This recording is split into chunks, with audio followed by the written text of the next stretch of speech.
barakaatu hordoftoota keenya wayii barnoota xiqqaa tokkoon qabadhee isinii dhufe.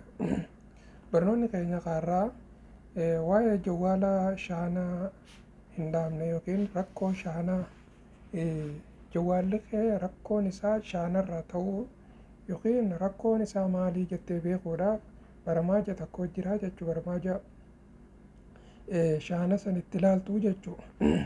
Kanaaf barmaaja saniin shaanni kee jawwaala kiyya rakkoon isaa maalii jettee beekuudhaaf pilaaspoorii seentaa.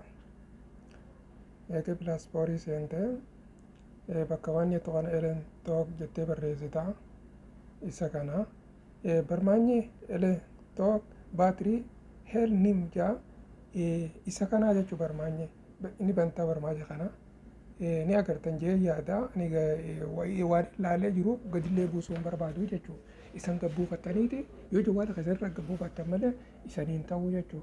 Kana barmaaja kana gabbuufattan jechuu isanii jawwaala keessan rakkoon isaa maalii shaanarraa yoo taate maalirraa jettee yoo jawwaala keessanirraa rakkoo shaana jawwaala keessanii taate yookiin battaariyaa keessanirraa taate baruudhaaf jechuu.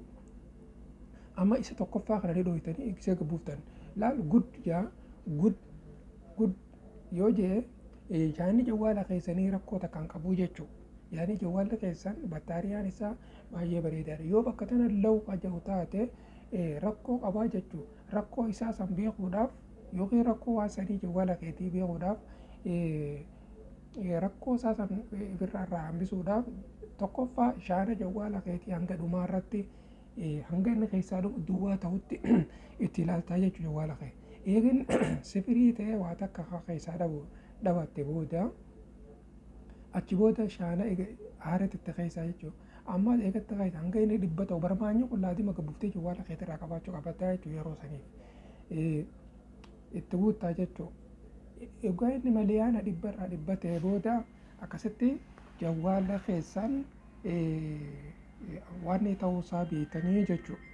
Waan akkanaati galatoomaa asumarra dhaabbarummaan keenya waan dhugaa.